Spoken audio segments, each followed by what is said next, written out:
प्रतिबोधितां भगवता नारायणेन स्वयं व्यासेन ग्रथितां पुराणमुनिना मध्ये महाभारतम् अद्वैतामृतवर्षिणीं भगवतीम् अष्टादशाध्यायिनीम् अम्ब त्वामनुसन्दधामि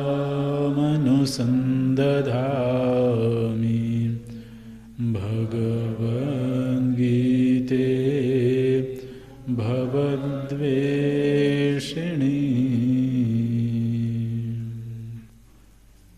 नमोऽस्तु ते व्यासविशालबुद्धे फुल्लारविन्दायतपत्रनेत्र येन त्वया भारततैलपूर्णः प्रज्वालितो ज्ञानमयः प्रदीपः प्रपन्नपारिजाताय स्तोत्रवेत्रैकपाणये ज्ञानमुद्राय कृष्णाय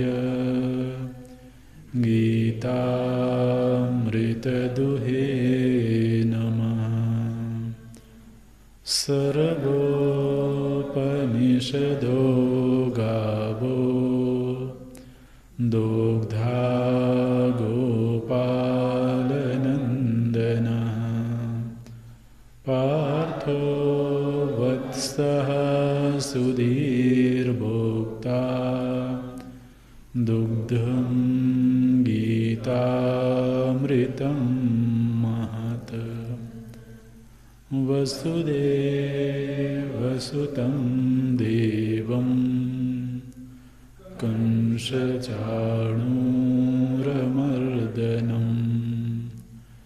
देवकी परमानन्दं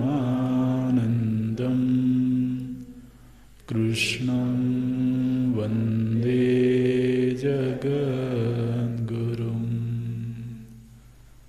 कृष्णं वन्दे जगद्गुरुम्।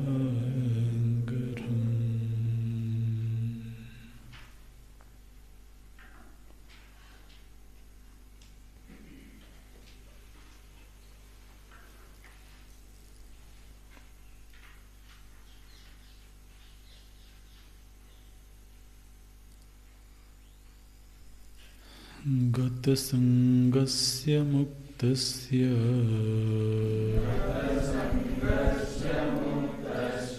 ज्ञानावस्थितचेतसः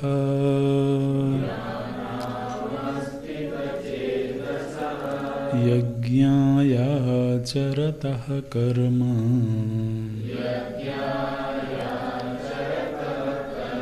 समग्रं प्रविलीयते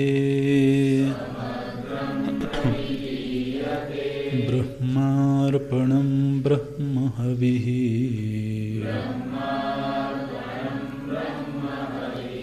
ब्रह्माग्नौ ब्रह्मणाहुतं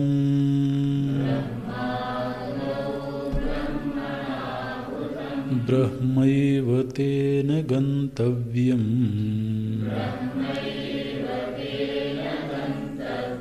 ब्रह्मकर्म समाधिना ब्रह्मार्पणं ब्रह्महविः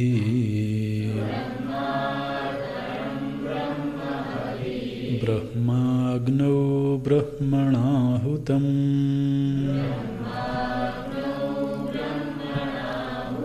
ब्रह्मैव तेन गन्तव्यम् ब्रह्म कर्म समाधिना दैवमेवापरे यज्ञम् योगिनः पर्युपासते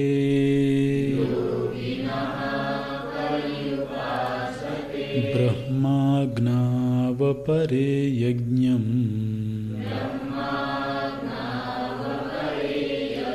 यज्ञेनैवोपजुह्वति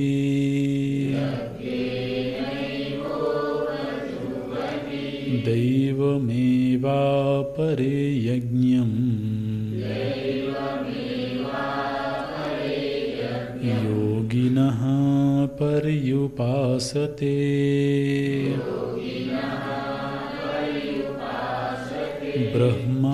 ब्रह्माज्ञावपरे यज्ञम्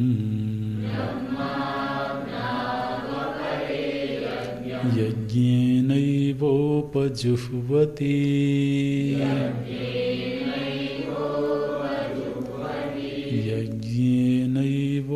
यज्ञेनैवोपजुह्वति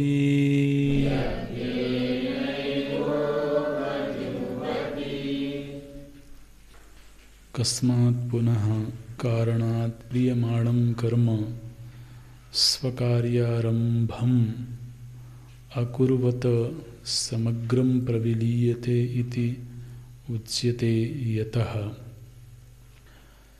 ब्रह्म अर्पणं येन कर्णेन ब्रह्मवित् हविः अग्नौ अर्पयति तद्ब्रह्म एव इति पश्यति तस्य आत्मव्यतिरेकेण अभावं पश्यति यथा शुक्तिकायां रजताभावं पश्यति तद उच्यते ब्रह्म एव अर्पणम् इति यथा यद् रजतं तत् शुक्तिका एव इति ब्रह्म अर्पणम् इति असमस्ते पदे यद् अर्पण बुद्ध्या गृह्यते लोके तद् अस्य ब्रह्मविदो ब्रह्म एव इत्यर्थः ब्रह्म हविः तथा यद् हविर्बुद्ध्या गृह्यमाणं तद् ब्रह्म एव अस्य तथा ब्रह्माग्नौ इति समस्तं पदम् अग्निः अपि ब्रह्म एव यत्र हूयते ब्रह्मणा कर्त्रा ब्रह्म एव कर्ता इत्यर्थः यत्तेन हुतं हवनक्रिया तद् ब्रह्म एव यत्तेन गन्तव्यं फलं तद् अपि ब्रह्म एव ब्रह्म कर्म समाधिना ब्रह्म एव कर्म ब्रह्म कर्म तस्मिन् समाधि यस्य सह ब्रह्म कर्म समाधि तेन ब्रह्म कर्म समाधिना ब्रह्म एव गन्तव्यम् एवं लोक संग्रहं चिकीर्षुणा अपि क्रियमाणं कर्म परमार्थतः अकर्म ब्रह्म बुद्धि उपमृदितत्वात् एवं सति निवृत्तकर्मणः अपि सर्वकर्म संन्यासिनः सम्यक् दर्शनस्तुत्यर्थं यज्ञत्व संपादनं ज्ञानस्य सुतराम उपपद्यते यद् अर्पणादि अधियज्ञे प्रसिद्धं तद् अस्य अध्यात्मं ब्रह्म एव परमार्थदर्शिनः इति अन्यथा सर्वस्य ब्रह्मत्वे अर्पणादीनाम् एव विशेषतो ब्रह्मत्वाभिधानम् अनर्थकं स्यात् तस्मात् ब्रह्म एव इदं सर्वम् इति अभिजानतो विदुषः सर्वकर्माभावः कारकबुद्धि अभावाच्च न हि कारकबुद्धिरहितं यज्ञाख्यं कर्म दृष्टम्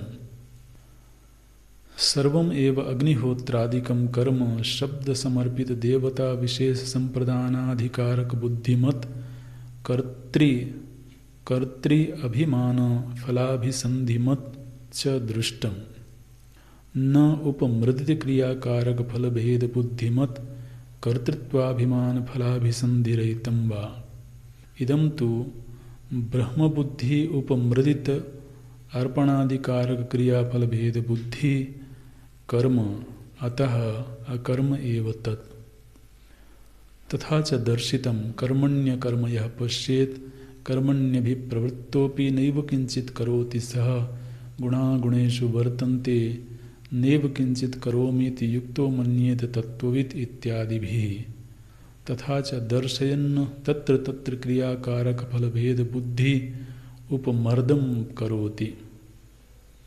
दृष्टा च काम्याग्निहोत्रादौ कामोपमर्देन काम्याग्निहोत्रादि हानिः तथा मतिपूर्वकादीनां कर्मणां कार्यविशेषस्य आरंभकत्वं दृष्टम्। तथा यह अपि ब्रह्मबुद्धि उपमृदित अर्पणादिकारक क्रियाफलभेद बुद्धेः बाह्यचेष्टा मात्रेण कर्म अपि विदुषः अकर्म संपद्यते। अतः उक्तं समग्रं प्रविलीयते इति। अत्र केचित् आहुः यद् ब्रह्म तद् अर्पणादीनि। ब्रह्म एव किल अर्पणादिना पंचविधेन कारकात्मना व्यवस्थितं सत् तद् एव कर्म करोति। तत्र न अर्पणादि बुद्धि निवर्त्यते किंतु अर्पणादिषु ब्रह्मबुद्धि याधीयते। यथा प्रतिमादौ विष्णुआदि बुद्धि यथा वा नामादौ ब्रह्मबुद्धि इति सत्यम एवं अपि स्यात् इति। यदि ज्ञानयज्ञस्तुत्यर्थं प्रकरणं न स्यात्। अत्र तु सम्यक् दर्शनं ज्ञानयज्ञशब्दित अनेकान् यज्ञशब्दितान् क्रियाविशेषान् उपन्यस्य श्रेयान् द्रव्यमयाद्यज्ञात् ज्ञानयज्ञः इति ज्ञानं स्तौति। अत्र च समर्थम् इदं वचनं ब्रह्मार्पणम् इत्यादि ज्ञानस्य यज्ञत्व संपादने अन्यथा सर्वस्य ब्रह्मत्वे अर्पणादीनाम् एव विशेषतो ब्रह्मत्वाभिधानम् अनर्थकं स्यात्। ये तु अर्पणादिषु प्रतिमायां विष्णुदृष्टिवत् ब्रह्मदृष्टि क्षिप्यते नामादिषु इव च इति ब्रुवते न तेषां ब्रह्मविद्या उक्ता इह विवक्षिता स्यात् अर्पणादिविषयत्वात् ज्ञानस्य। न च दृष्टिसंपादन ज्ञानेन मोक्षफलं प्राप्यते ब्रह्मैव तेन गन्तव्यम् इति च उच्यते। विरुद्धं च सम्यक् दर्शनम् अन्तरेण मोक्षफलं प्राप्यते इति। प्रकृतिविरोधः च सम्यक् दर्शनं च प्रकृतं कर्मण्यकर्म यः पश्येत् इति यत्र अन्ते च सम्यक् दर्शनं तस्य एव उपसंहारात् श्रेयान् द्रव्यमयाद्यज्ञात् ज्ञानयज्ञः ज्ञानं लब्ध्वा परां शान्तिमित्यादिना सम्यक् दर्शनस्तुतिम् एव कुर्वन् उपक्षीणः अध्यायः।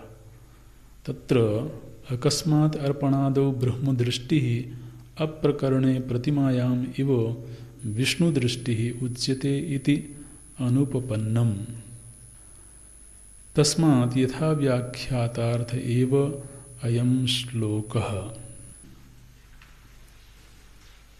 19वें श्लोक से 23वें श्लोक तक ज्ञानी महापुरुष की दृष्टि और कर्म के संदर्भ में उनकी स्थिति का निर्वचन किया गया। और 23वें श्लोक में भगवान बोलते हैं ज्ञानावस्थित चेतसः, जिनका चित्त ज्ञान में अवस्थित है, अर्थात जिनका चित्त ज्ञान प्रमा से संपन्न है, ऐसे ज्ञानावस्थित चेतसः समग्रम कर्म प्रविलीयते। समग्र शब्द का अर्थ है कर्म का फल। तो कर्म अपने फल के सहित उसी ज्ञानाग्नि में भस्म हो जाता है।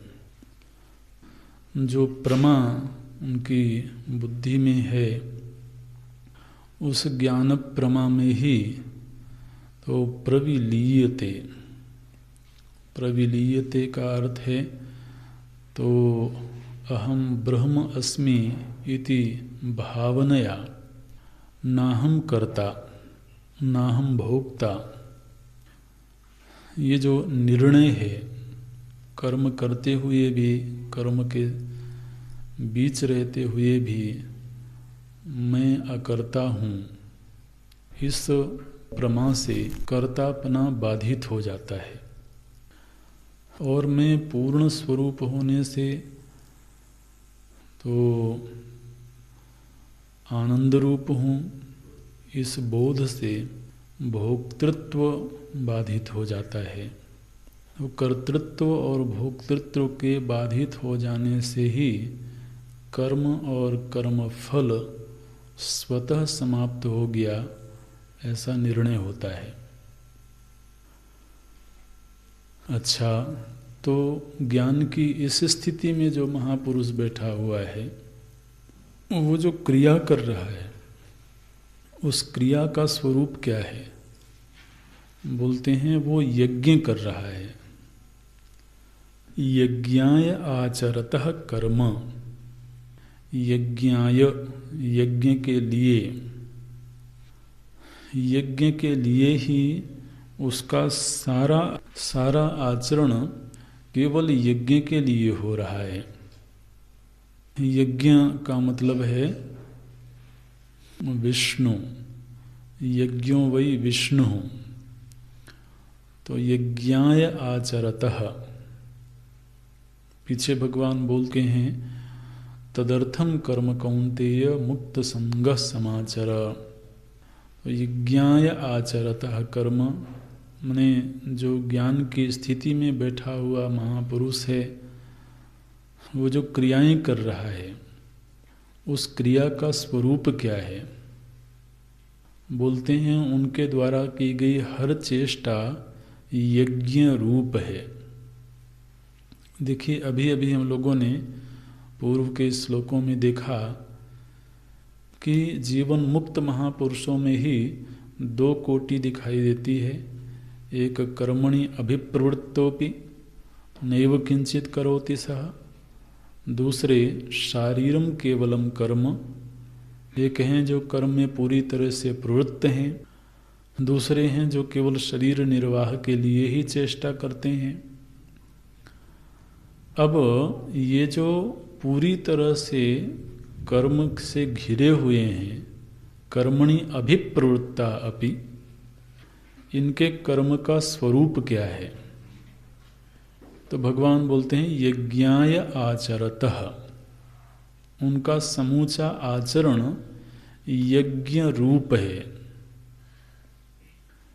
अच्छा, अब प्रभु जी ने ये बात कह दी यज्ञाय आचरतः, तो अब यहाँ एक जिज्ञासा खड़ी हो गई कि उनका जो कर्म है, उनकी जो चेष्टा है, वह यज्ञ रूप कैसे है?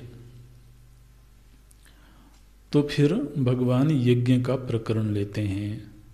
तो यहाँ पर 24वें से लेकर के 33वें श्लोक तक पुनः यज्ञ का प्रकरण हमारे सामने आता है, जहाँ भगवान यज्ञ के विविध रूपों का निर्वचन करते हैं। और लगभग 12 प्रकार के यज्ञ प्रभु जी ने बताए हैं, और वो इसलिए बताए हैं कि इनमें से कोई यज्ञ हमारे जीवन में अवश्य होना चाहिए। मैंने इस भाव को ध्यान में रखते हुए इस प्रकरण को पढ़ना है कि हमारा जीवन भी यज्ञमय होवे, हमारे जीवन में भी यज्ञ का कोई स्वरूप बने। तो 12 प्रकार के यज्ञ भगवान बताते हैं इन 10 श्लोकों में।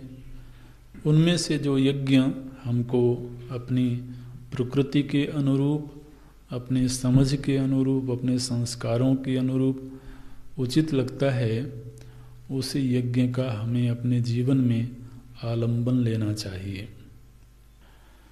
ये जो 24वां श्लोक है, जिसका हम लोग नित्य पाठ करते हैं, ये श्लोक बहुत गंभीर है। और ये जो श्लोक है, ये ज्ञानी की स्थिति का श्लोक है, ज्ञानी के धरातल का श्लोक है। ये मैंने भय इसको भोजन से जोड़ दिया गया है, हालांकि भोजन से इसका कोई मतलब नहीं है। लेकिन जो साधक हैं वो कम से कम इस सत्य को बार बार चित्त में जागृत करें, इस भाव से तो हमारे आचार्यों ने दिनचर्या में इसको जोड़ा हुआ है। लेकिन ये स्थिति ज्ञानी की है। जो आत्मनिष्ठ महापुरुष हैं, जो ब्रह्मनिष्ठ महापुरुष हैं, उनकी दृष्टि कैसी है और उनके जीवन में हो रही जो चेष्टाएं हैं, उन चेष्टाओं का स्वरूप क्या है, उन चेष्टाओं का रहस्य क्या है, वो इस श्लोक में एक यज्ञ का रूपक बना करके भगवान प्रस्तुत करते हैं। तो पहले यज्ञ का रूपक कैसा होता है वो हमें मालूम होना चाहिए। तो जब हम क्रियात्मक यज्ञ करते हैं तो उस क्रियात्मक यज्ञ में एक तो होता है यज्ञ करने वाला, जो यज्ञ का कर्ता है, उसको याज्ञिक बोलते हैं। दूसरे यज्ञ के लिए अग्नि की आवश्यकता होती है।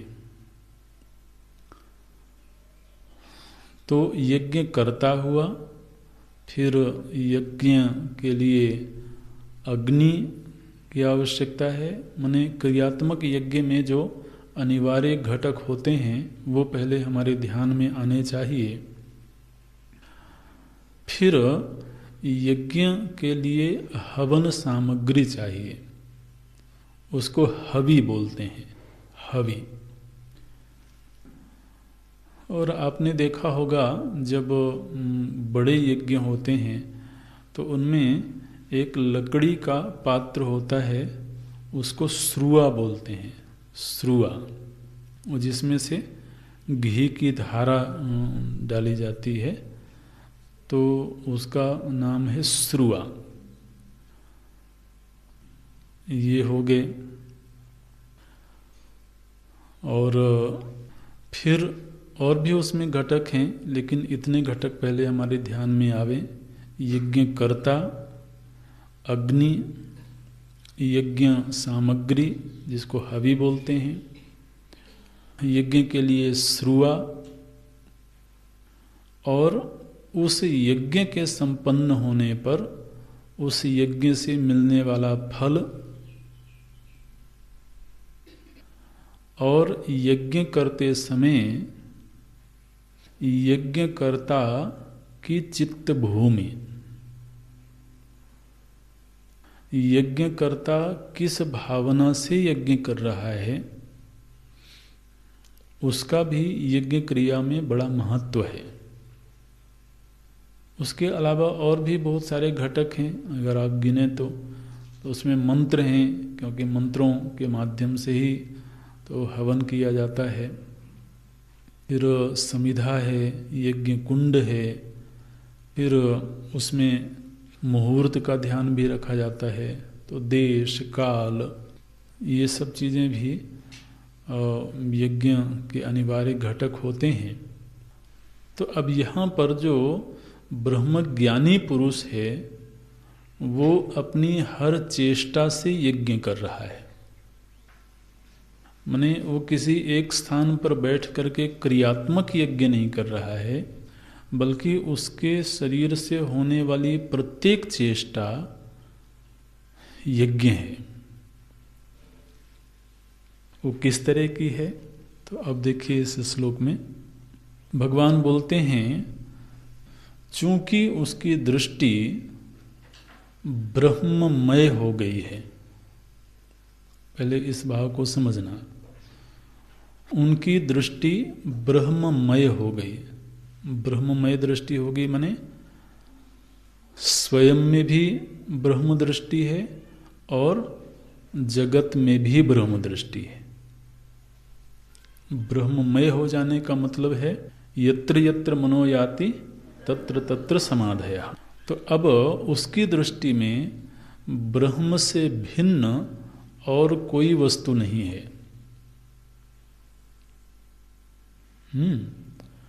उसकी दृष्टि जहाँ स्थिर है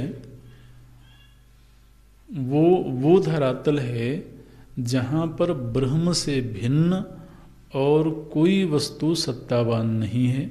यहाँ तक कि प्रतीयमान जगत भी वास्तव में ब्रह्म ही है।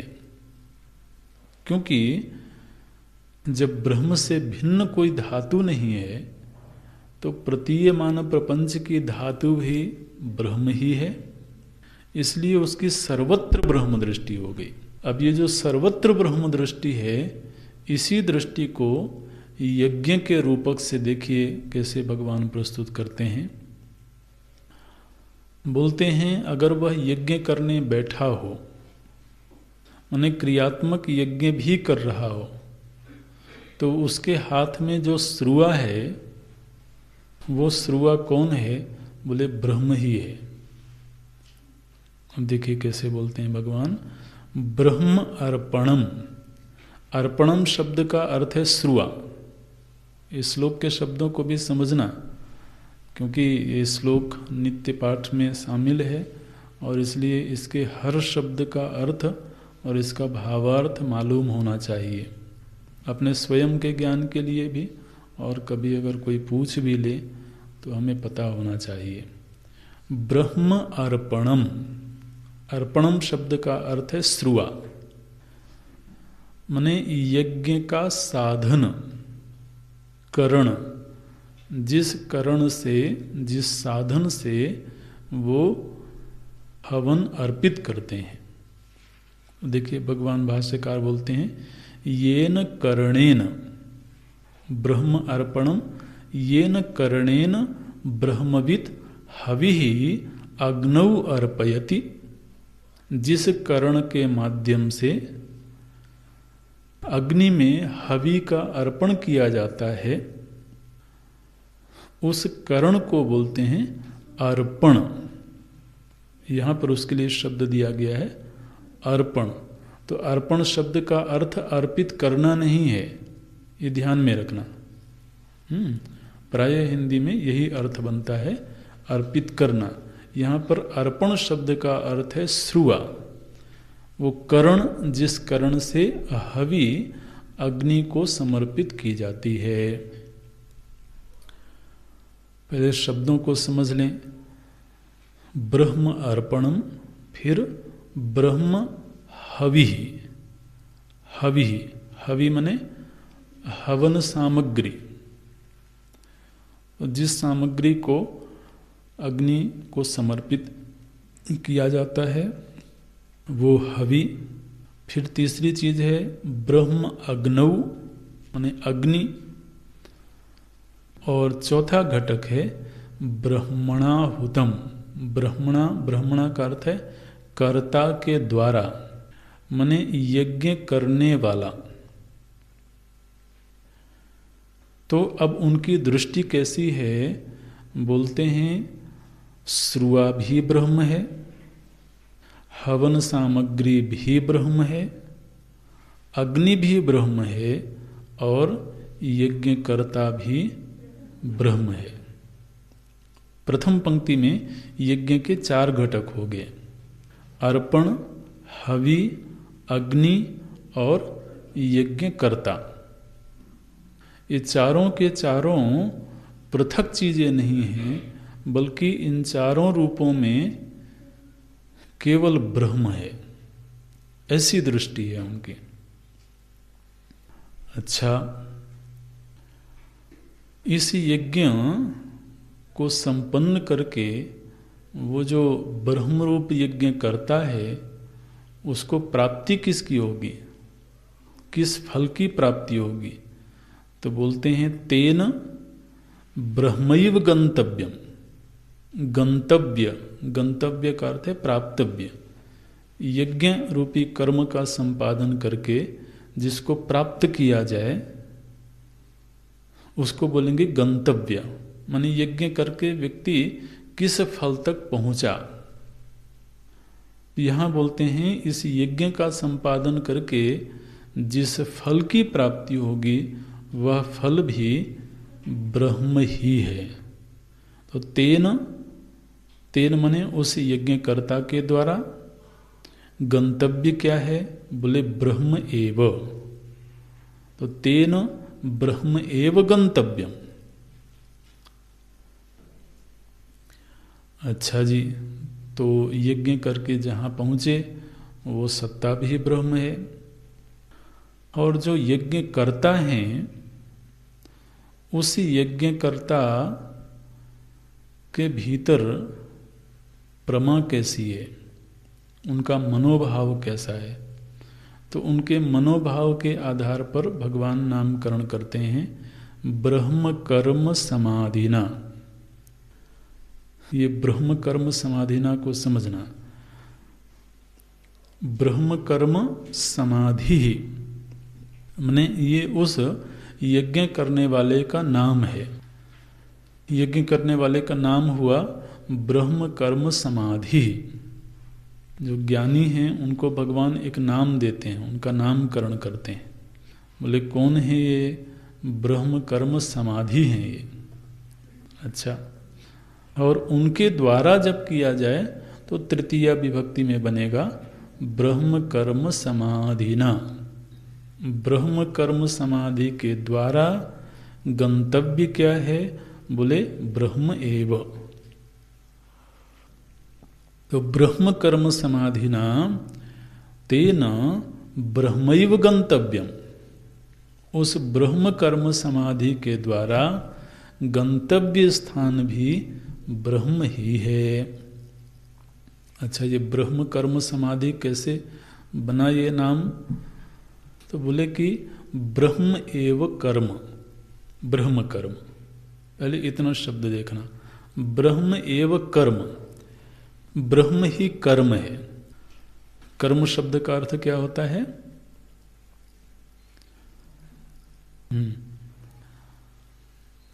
कर्म शब्द का अर्थ होता है प्राप्त की जाने वाली वस्तु। कर्ता जिसको पाना चाहता है, कर्तु ईप्सित तमम कर्म। ये हमने कई बार बताया है आपको। आप भूल जाते हो, आपका धर्म है बताना, हमारा धर्म है, तो ठीक है। तो ब्रह्म एव कर्म, कर्ता के द्वारा जो अभीष्ट वस्तु होती है उसको कर्म बोलते हैं। जैसे इसको समझ लें, हालांकि कितने दिन याद रहेगा हम कह नहीं सकते, लेकिन फिर भी जैसे रामः गृहं गच्छति।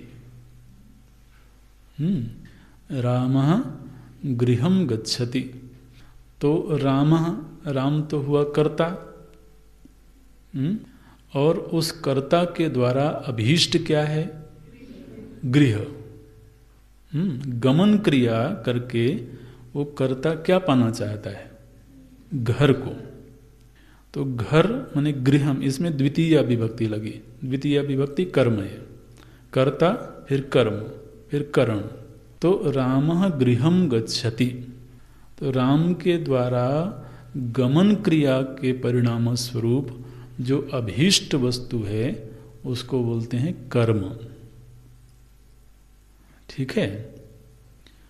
अच्छा जी, तो अब यहां पर ब्रह्म एव कर्म, ब्रह्म ही अभीष्ट वस्तु है। तो ब्रह्म एव कर्म तस्मिन् कर्मणि यस्य समाधि। ब्रह्म एव कर्म, ब्रह्म ही उनका अभीष्ट वस्तु है, और ऐसे अभीष्ट वस्तु में जिनका चित्त समाहित हो गया है उनका नाम पड़ेगा ब्रह्म कर्म समाधि। ठीक है। ब्रह्म कर्म समाधि, ब्रह्म ही उनका अभीष्ट है और उस अभीष्ट में ही उनकी चित्तवृत्ति समाहित है। माने ब्रह्म प्रमा से संपन्न है जो, उनका नाम पड़ेगा ब्रह्म कर्म समाधि। ऐसे ब्रह्म प्रमा से संपन्न महापुरुष के द्वारा प्राप्तव्य क्या है? बोले ब्रह्म ही प्राप्तव्य है। अब देखिए यहाँ पर अनेक घटक दिखाई दे रहे हैं। ऐसा लगता है कि पाने वाला कोई और है, प्राप्तव्य कोई और है। तो एक यज्ञ का रूप अब बनाया गया है ना, इसलिए यज्ञ में ये सब पृथक पृथक चीजें होती हैं। लेकिन उनकी दृष्टि में जाने वाला भी ब्रह्म, जाने का साधन भी ब्रह्म, और जहाँ पहुँचा जाए वो भी ब्रह्म। अज्ञानी की दृष्टि में ये सब पृथक पृथक सत्ताएं हैं। अज्ञानी की दृष्टि में यज्ञ करने वाला कोई व्यक्ति है, उसके हाथ में लकड़ी की स्रुआ है, तो वो लकड़ी की वस्तु अलग है, वो कर्ता अलग है, हवन सामग्री अलग है, अग्नि अलग है। ये सब पृथक पृथक सत्तावान वस्तुएं हैं। और उस यज्ञ के द्वारा जिस लोक को प्राप्त होंगे वो लोक भी पृथक है।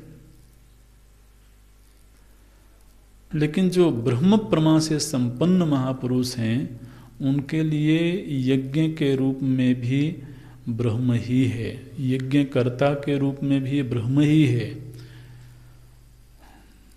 श्रुआ के रूप में भी ब्रह्म ही है, अग्नि के रूप में भी ब्रह्म ही है।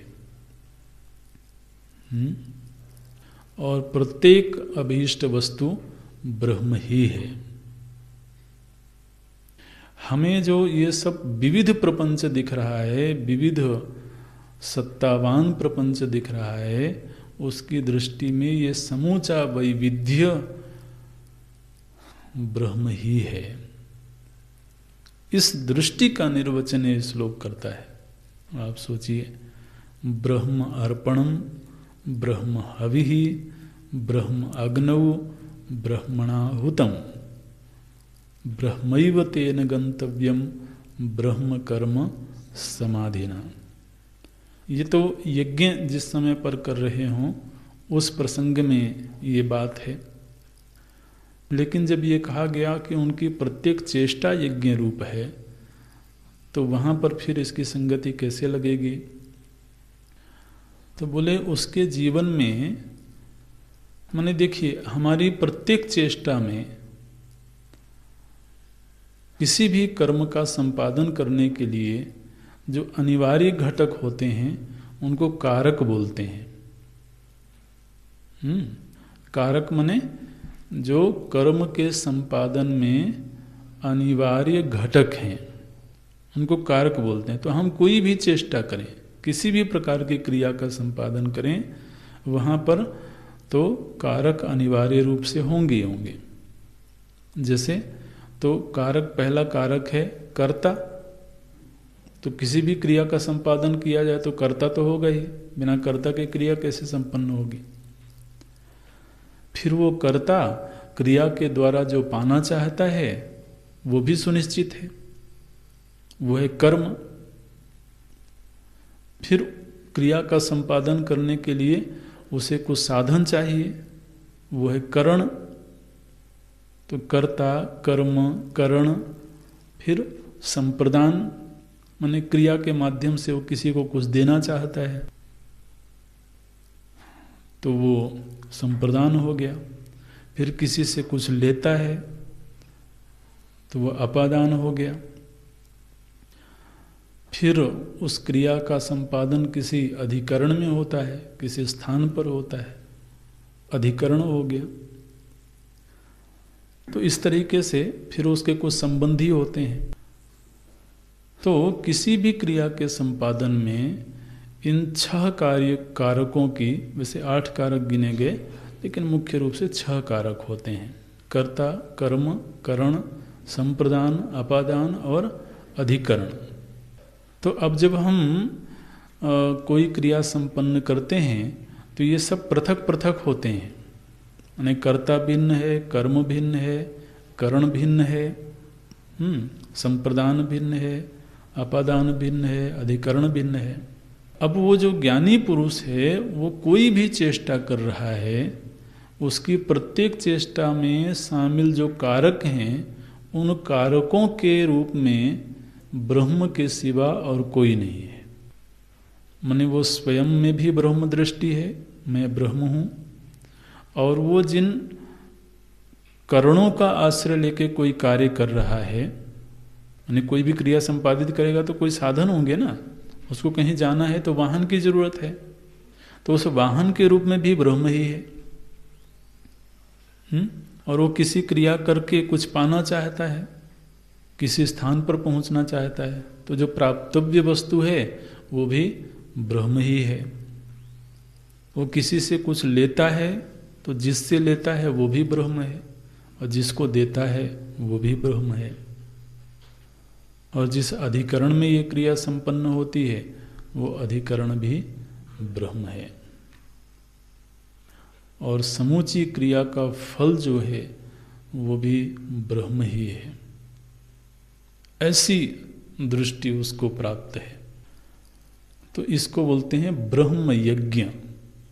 ये जो 24वां श्लोक है, ये पहला यज्ञ भगवान बताते हैं, ये सर्वश्रेष्ठ यज्ञ है, ब्रह्म यज्ञ।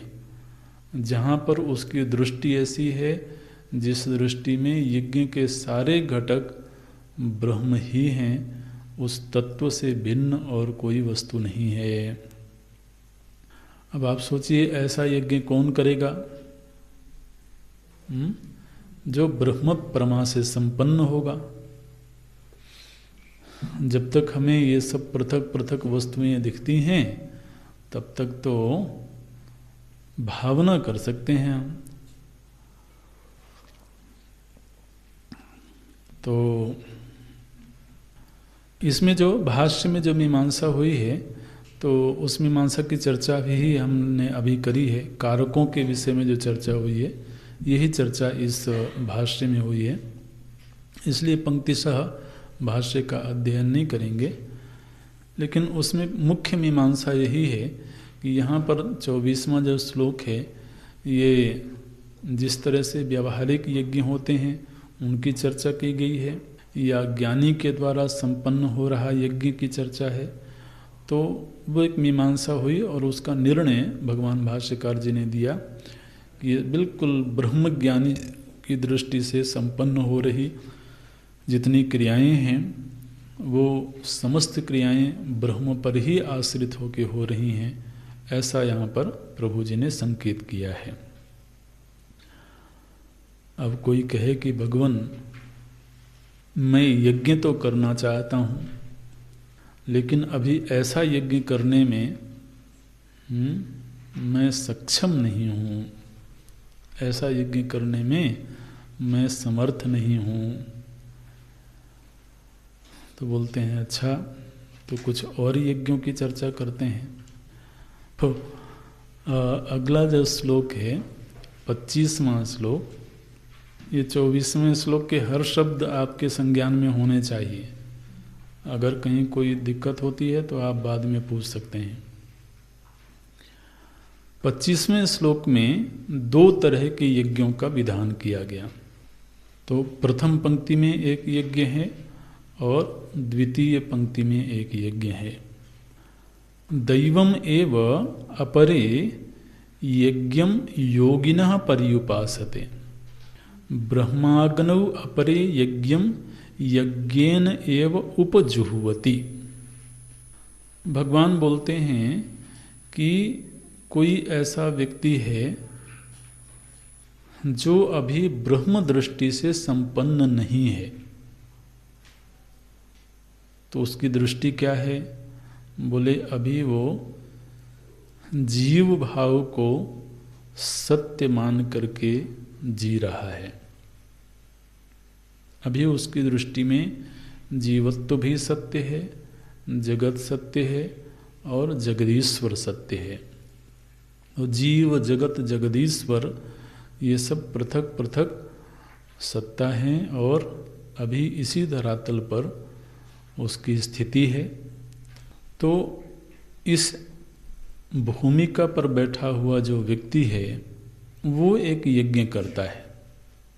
क्या यज्ञ करता है? यज्ञ करने वाला कौन है? तो भगवान कहते हैं योगिनः। ये अपरे योगिनः, अपरे माने दूसरे। ब्रह्म यज्ञ करने वाला पहला हो गया। अब अपरे, अपरे माने दूसरे अन्य लोग हैं जो एक दूसरे प्रकार का यज्ञ करते हैं। वो कौन हैं? बोले योगिनः। वो योगी लोग हैं।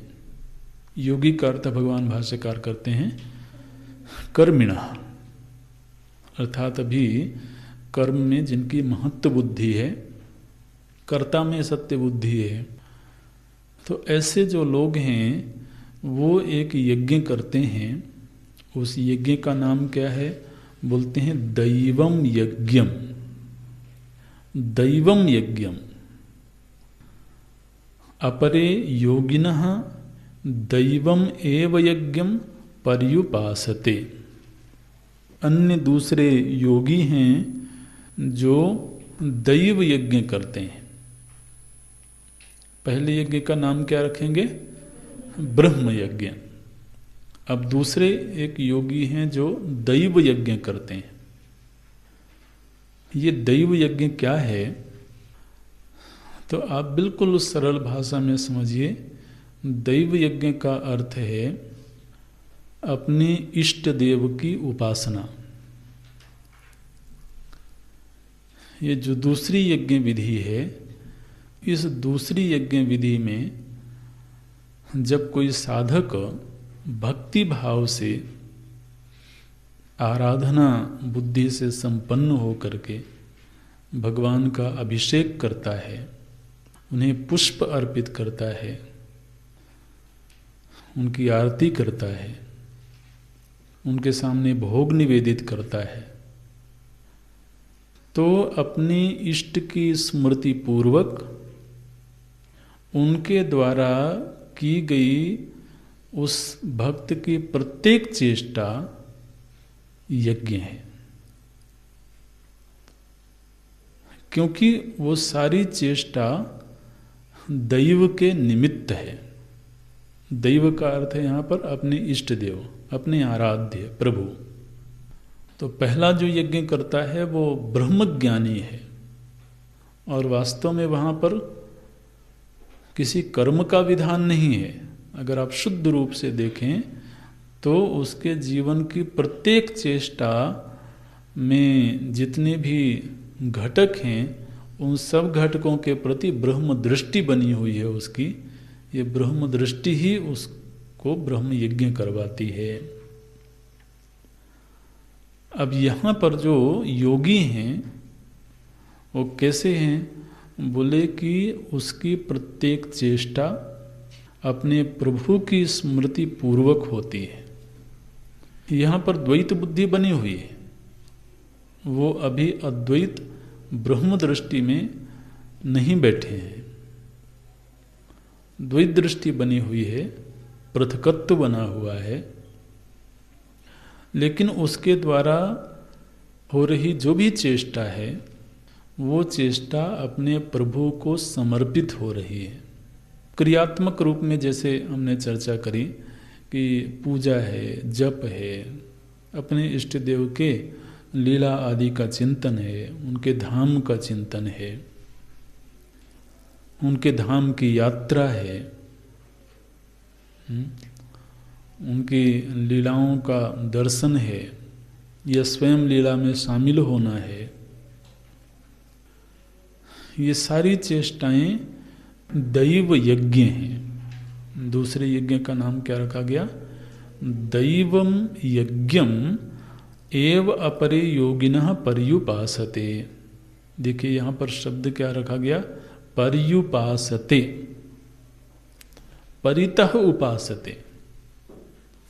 वो पूरी तरह से माने अपने हर चेष्टा के द्वारा अपने आराध्य के पास रहता है।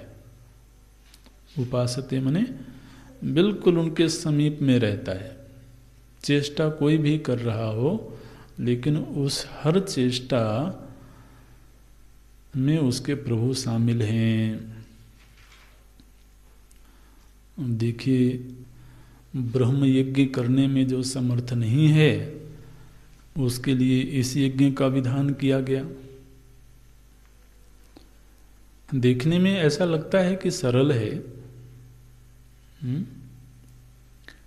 लेकिन सरल तो सारे यज्ञ हैं। जिसको ब्रह्म दृष्टि प्राप्त हो जाए उसके लिए फिर उसको अलग से कोई भावना संभालने की आवश्यकता नहीं है। आराध्य स्मृति में तो इस स्मृति को फिर भी हमारा संभालने की जिम्मेदारी है, हमें संभालना होगा, संभालना होता है। ये बात अलग है कि फिर अभ्यास हो जाए तो फिर हमने ऐसे संत मिलते हैं समाज में जो जीवन में कोई भी घटना घटे, कोई भी बात होवे तो उनके मुख से यही बात निकलेगी, यही वाणी निकलेगी, और राम जी की इच्छा है,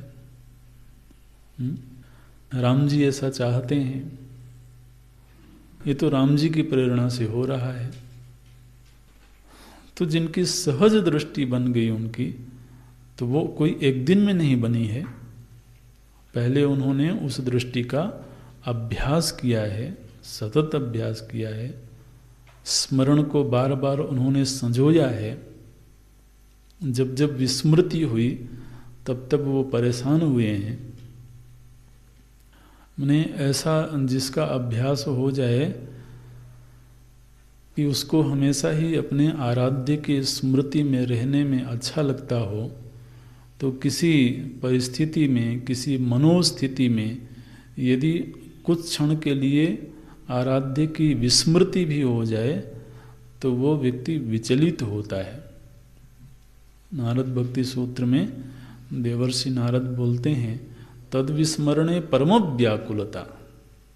उनकी विस्मृति हो जाती है, विस्मृति कोई ऐसी मनोदशा बन गई, कोई ऐसी बाहर की परिस्थिति बन गई कि बुद्धि से छूट गए, वो चित्त से छूट गए, लेकिन जब पुनः उसको याद आई तो फिर वो बेवल होता है।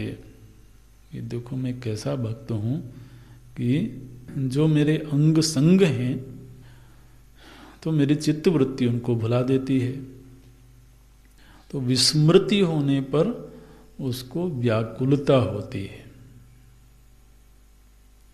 वहाँ कोई अद्वैत दृष्टि नहीं है, अद्वैत दृष्टि को संभालने की आवश्यकता नहीं है, वो तो दृढ़ प्रमा है। लेकिन जब तक ये आराध्य आराधक का संबंध है तो वहाँ पर उसे आराध्य की स्मृति को संभालना होता है। और उसमें भी तब जबकि वो कोई चेष्टा कर रहा हो, माने कोई कर्तव्य कर्म में लगा हुआ हो। देखिए, जब उन्हीं के निमित्त व्यक्ति बैठता है ना, तब तो संकल्पबद्ध होकर के बैठता है। जैसे जप करने बैठा, पूजा करने बैठा, तो उस समय तो संकल्पबद्ध है कि इस समय मैं जो करने जा रहा हूँ वो प्रभु के लिए करने जा रहा हूँ। लेकिन जिस समय पर वह लोक व्यवहार कर रहा हो, उस समय क्या होता है, मैंने दृष्टि एकदम से बदल जाती है कि अभी मैं दुनिया से व्यवहार कर रहा हूँ। जिस समय पर पूजा में बैठे हैं उस समय क्या दृष्टि रहती है, मैं भगवान के साथ व्यवहार कर रहा हूँ। तो उसका एक समय निर्धारित है कि अभी जप करने बैठे, कि अभी ध्यान करने बैठे। लेकिन जब हम जगत के साथ व्यवहार करने लगे तो एकदम से ही दृष्टि बदल गई। अब क्या दृष्टि होगी, बोले नहीं, प्रभु जी को तो मैंने मंदिर में बिठा दिया है और अब उनकी सेवा पूजा सब संपन्न कर ली है। अच्छा, अब बोले अब दुनिया से व्यवहार करूंगा। तो अब देखिए ना, अपने ही व्यवहार में हमने दो विभाग बना के रख लिए, ये जुदा जुदा हो गए। तो भगवान के साथ व्यवहार करने का एक अलग समय रखा हुआ है, जगत के साथ व्यवहार करने का अलग समय रखा हुआ है, और ज़्यादा समय किसके लिए रखा हुआ है जगत के साथ व्यवहार करने के लिए। तो ये तो आरंभिक साधना है, वो भी ठीक है, लेकिन जगत ईषधि जब ये साधना पकेगी, हाँ, तब फिर उनके लिए एक निश्चित समय नहीं होगा, तब हर समय ही उन्हीं के लिए होगा। एक निश्चित समय उनके लिए बना के रखना एक बात है, और हर समय ही उनके लिए हो जाए, ये तो जरा प्रौढ़ स्थिति हो गई। तो ये दैव यज्ञ भी फिर आसान यज्ञ नहीं है। दैव यज्ञ का उत्कर्ष क्या होगा, दैव यज्ञ की चरम स्थिति क्या होगी, जिस समय हर समय ही उन्हीं का समय है। फिर उसमें ये विभाग नहीं है कि ये भगवान के लिए निर्धारित समय है और ये दुनिया के लिए निर्धारित समय है, ऐसा कोई विभाग नहीं रहा।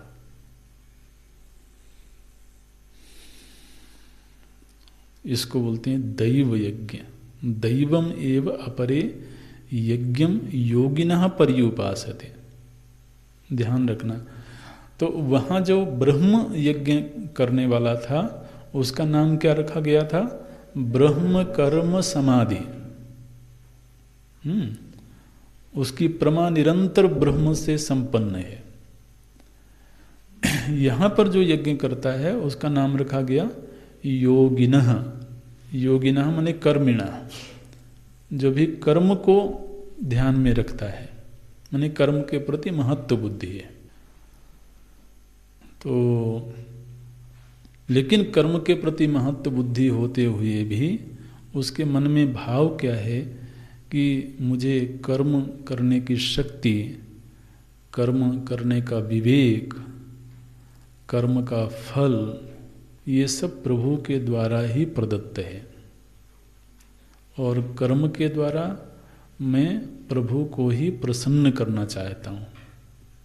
कर्म करने की प्रेरणा उन्हीं से प्राप्त है, कर्म की सामर्थ्य उन्हीं से प्राप्त है, और कर्म के द्वारा प्राप्तव्य भी मेरे प्रभु ही हैं।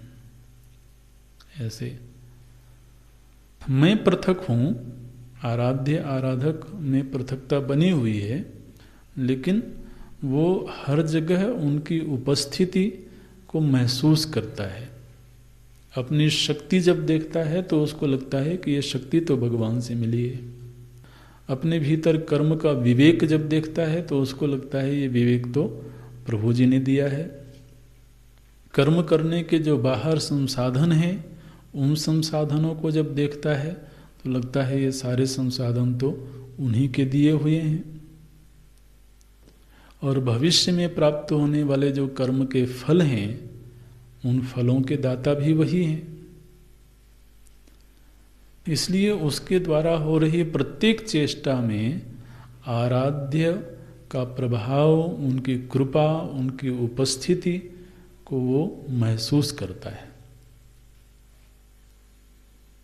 जो ब्रह्म यज्ञ है उसमें ब्रह्म से पृथक कोई वस्तु ही नहीं है। तो ये दैव यज्ञ करने वाले दूसरे साधक हो गए। फिर तीसरे जो यज्ञ करने वाले हैं, ब्रह्म अग्नौ अपरे यज्ञम यज्ञेनैव उपजुह्वति। ये जो तीसरा यज्ञ है ये ध्यानाभ्यास है। अभी इसका केवल संक्षिप्त परिचय देख लें, फिर अगली कक्षा में इस पर चर्चा करेंगे। ये तीसरे यज्ञ में यज्ञ का स्वरूप क्या है, बोले ध्यानाभ्यास। व्यक्ति ने वेदांत का विधिवत तरीके से श्रवण किया हुआ है, मनन किया हुआ है, और पूरी तरह से श्रवण और मनन से संपन्न जो साधक है, माने अब उसको तो तत्व के विषय में किसी भी प्रकार का कोई अज्ञान नहीं है और कोई संशय नहीं है। अब वो विपर्य का निवारण करने के लिए निदिध्यासन करने बैठता है। तो निदिध्यासन करने की जो क्रिया होती है वो क्रिया यज्ञ रूप है। ये एक तीसरा यज्ञ करने वाला है। जो श्रवण मनन से संपन्न और विधिवत तरीके से श्रवण मनन किया है, लेकिन अभी विपर्य भावना बनी हुई है, वो बाहर कोई चेष्टा नहीं कर रहा है। ध्यान रखना, आरंभ के जो 2 यज्ञ थे उनमें चेष्टाओं का निषेध नहीं किया गया है। लेकिन ये जो तीसरा भक्त है, मैंने तीसरा यज्ञ करने वाला है, वह तो बाहर कोई चेष्टा नहीं कर रहा है, व्यवहार नहीं कर रहा है, और केवल वो निधिध्यासन परायण है। ध्यानाभ्यास में उसकी संलग्नता है। उसके लिए भगवान क्या बोलते हैं?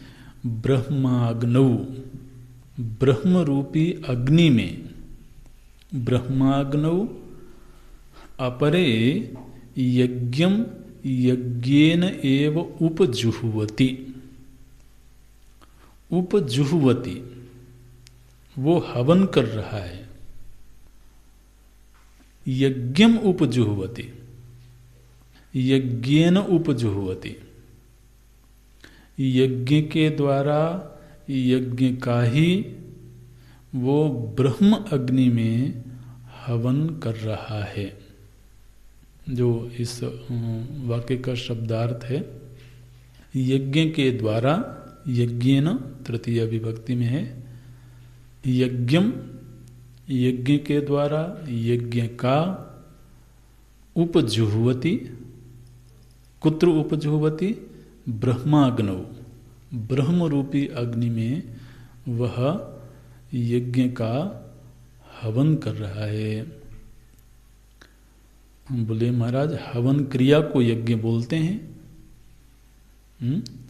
और आप कह रहे हो कि वो यज्ञ का हवन कर रहा है। ये तो अलग बात होगी ना। यज्ञ मने हवन क्रिया, और यहां भगवान क्या कह रहे हैं? यज्ञम उपजुह्वति, यज्ञ के द्वारा यज्ञ का ही वह ब्रह्माग्नि में हवन कर रहा है। मैंने अभी इसका सरल अर्थ केवल इतना ही ध्यान रखें कि वह अब श्रवण मनन से संपन्न एकांत में बैठा हुआ है, और एकांत में बैठ करके जो पूर्ण आत्मा का उसने श्रवण किया है, उसी श्रुत तत्व में वह अपनी चित्त वृत्तियों को समाहित कर रहा है।